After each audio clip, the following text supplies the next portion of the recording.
Armando, ¿qué está pasando con el país? A ver, pasan muchas cosas y al mismo tiempo me da la impresión que no pasa nada. Y otra vez creo que varias veces lo hemos conversado.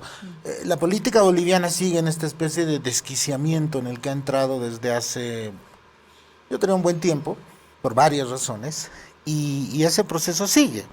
Y es caótico, incomprensible, creo que no solo para la mayoría de la gente, sino también incluso para la gente que intenta analizarlo, porque pasan muchas cosas, no termina de leer muy bien lo que está pasando. Vamos a ver el tema judicial, que es otro entuerto ahí suelto. Pero te digo, todo es todo es un torbellino de situaciones, eventos que pasan. Un evento tapa el otro. Pero la pregunta es, ¿cuáles de los bloqueos político-institucionales críticos que estaban configurándote este escenario se han solucionado desde hace casi medio año, por poner una fecha? Y ahí es donde digo eso de que al mismo tiempo no pasa nada. Porque los temas críticos, quitémosle un poco el drama, el melodrama y la asquerosidad, digamos, ¿cierto? Le quitaremos eso y nos quedamos, digamos, en el puro análisis político frío y seguimos teniendo ese gran problema que es la ingobernabilidad a partir de la descomposición política del oficialismo y de la lucha política en torno a la candidatura en el movimiento al socialismo, que es gobierno y que es la principal fuerza política del país. Ese tema estaba radiografiado hace un año. Sabíamos que estaba bloqueado, que ninguno podía ganar, y por tanto estaba haciendo una especie, utilizando términos garcialinerescos, de empate catastrófico al interior del MAS. Bueno, eso, hoy en día tú me preguntas, ¿ha cambiado algo? No, ese problema está ahí, exacerbado, pero no hay solución. Y de hecho me da la impresión que no hay solución.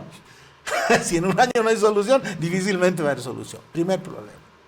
Segundo problema, los disfuncionamientos institucionales y que tienen algo que ver con este conflicto, pero no solamente, en torno a un gobierno sin mayoría parlamentaria, ¿no es cierto? Por lo tanto, buscando otros elementos de poder para sostenerse, en este caso, con la justicia. Una justicia que hace ya más de un año habíamos empezado a hablar que empieza a funcionar, sí, coludida con la política, pero cada vez más con intereses propios, ¿no? Con un factor de poder casi a ratos autónomo, instrumentalizando incluso la política. Bueno, eso estaba radiografiado hace un buen tiempo. Hoy en día estamos en el enésimo episodio de esa gobernabilidad que está desapareciendo en el país, ¿cierto? Y no hablemos de la economía. Entonces, conclusión, tú me dirías, sí, pasan muchas cosas, todos estamos aquí atentos, ¿qué pasa en el drama del Evo, de esto? Bueno, sí, pero los problemas de fondo que dificultan la gobernanza del país siguen ahí, no se han solucionado y en algún caso se están profundizando. Entonces el problema sigue en sí mismo y por eso es que esto está mal, ¿no es cierto? ¿Sin salida? En este momento yo me da la impresión que sin salida, ¿no es cierto? Y te agrego un tema más de mi preocupación dentro de este escenario. Eso sí tal vez es lo que más me preocupa en este momento porque no es nuevo, pero se está exacerbando. Cuando tienes un escenario de esto, vamos a discutir quizás con Yerko, es un sistema profundamente desequilibrado y entonces parece un poco difícil que con las condiciones actuales se vuelva a reequilibrar. Pero siempre cuando tienes ese tipo de bloqueos tienes la salida electoral, que es en una democracia con todas las imperfecciones, es una manera de empezar a canalizar todo esto, por lo menos, como dicen,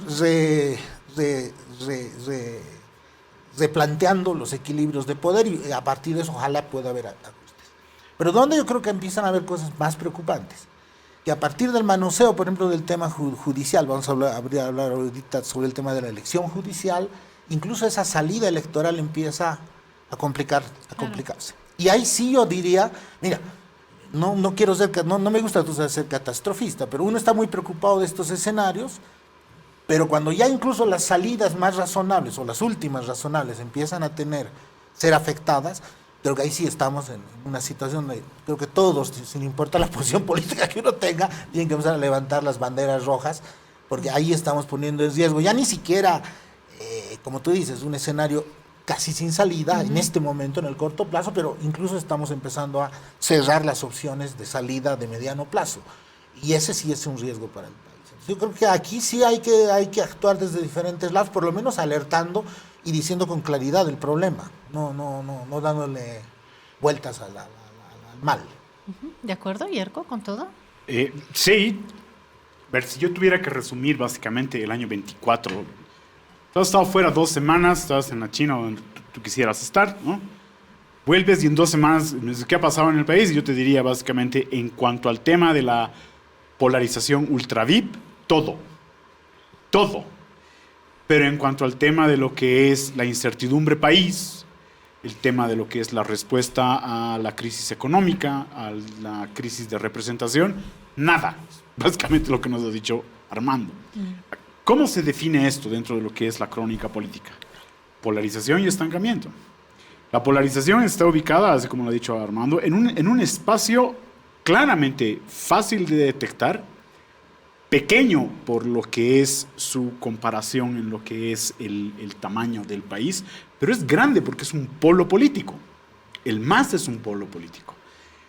Y el estancamiento se da en todo lo que viene a ver, todo lo que tiene que ver en el cotidiano de la sociedad. Y ahí con otros elementos está el tema de la judicialización, está el tema de las medidas económicas, está el tema de los combustibles, está el tema de la energía y también está el planteamiento, bueno, cómo vamos a llegar a un futuro inmediato que es bicentenario y elecciones que deberían cambiar además lo que es la posición.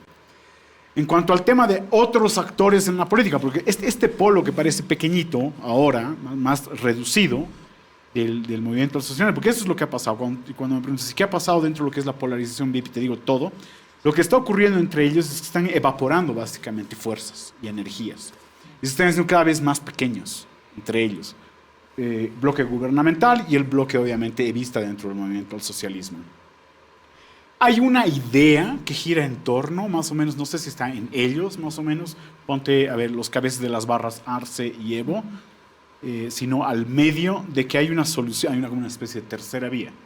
Esa tercera vía le están queriendo dar el nombre de Andrónico Rodríguez, pero Andrónico Rodríguez es barra brava de Evo. A mí lo que me parece que puede estar siendo más o menos como mecanismo útil para destrabar esta descomposición acelerada en la que están estos polos VIPs de la política dentro de lo que es el grupo masista, puede ser la presencia de David Choquehuanca. David Choquehuanca ya ha conducido una campaña electoral, la del 20. Puede ser entonces que esté en capacidades de conducir la campaña del 25, pero para eso tiene que haber... Anti-Evo con carnet y todo, ¿no? Absolutamente, porque además, si en este momento lo entrevistas a David Choquehuanca y le preguntas, ¿tú crees que la decisión de Evo de poner a Luis Arce Catacora dentro de lo que era la boleta, o sea, el binomio, fue acertada? David Choquehuanca te diría, no, y lo peor de todo es, yo se los dije. Entonces, fíjate cómo ese es el tercero, más o menos, dentro de esta, llamémoslo así, porque creo que también lo ha dicho, ¿no? Descomposición acelerada, podría dar más o menos como un horizonte de salida, pero el horizonte de salida no es de resolución de la crisis que nos tiene estancados, sino más es un horizonte de salida de reestructuración político-electoral. Sí, y yo agregaría lo de Yerko, que coincido en varios de los puntos, sin embargo sí pondría un matiz, ¿no? Me parece que en un aspecto sí ha cambiado un poco los escenarios, o por lo menos aumenta la probabilidad más de algunos escenarios que de otros, lo que ha pasado en el último mes. Me da la impresión que la confrontación política dentro del MAS, que para algunos pensaban que podía encontrar una tercera opción, digamos, sintética, digamos, muy pragmática, eventualmente, ¿no? De resolver el lío interno buscando un tercer candidato que compacte de alguna manera. Me da la impresión que también la política está hecha de momentos emotivos, odios y amores exacerbados. Y me da la impresión que en el último mes esos odios y amores exacerbados se han exacerbado, si vale la pena el término. Y por lo tanto me parece que se aleja en cierto sentido el escenario de una posible, inclusive algún acuerdo muy pragmático hasta para mantenerse en el poder. Porque al final creo que los agravios y las luchas del último mes ha sido descarnada en muchos Totalmente. sentidos. Eso lo hemos hablado en la primera Totalmente. parte. Por lo tanto, me parece que, aunque uno nunca en política tiene que descartar ningún escenario, yo me iría más, creo que ahora sí se va configurando un escenario en el que el MAS, o la fuerza masista, o lo que quede de la fuerza masista, va a tener dos representaciones, probablemente representaciones de ambos grupos, y lo que habrá que ver probablemente es quién se queda con la sigla, porque la sigla tiene algún valor en ese juego, Sí. y por otra parte, quien de todas maneras tiene un juego político que le permita ser mucho más fuerte en la perspectiva de las elecciones. Y, Sí, y- Me da la impresión que en eso sí tal vez se han cruzado algunas fronteras, Sí. me da la impresión, que probablemente si me preguntabas hace un mes yo te decía todavía uno podía encontrar, incluso con todas las cosas que se habían dicho y habían hecho contra ellos o entre ellos, cosas. Y agregaría un adicional más al análisis, porque me pareció muy interesante lo que tú planteaste, pero creo que el problema, y por eso es interesante salir un poquito del barullo, y quiero retomar un tema de lo de Yerko que decía, yo creo que tenemos que entender también que es cierto, este centro del conflicto que es el MAS, nos está chupando mucha energía, le chupa energía al país también, pero no nos equivoquemos, lo que está en crisis en realidad es el sistema de representación. Sí. Y por lo tanto lo que está en crisis es un tema más grande, que es cómo vamos a gobernar el país de ahora en adelante. Y ahí sí, el actor más sigue siendo un actor importante, pero creo que concierne a muchos más actores y a una reflexión un poco más fuerte, instituciones porque la también. pregunta es en serio, ¿cómo vamos a gobernar el país en este nuevo entorno que estamos Y las viviendo? instituciones, sí.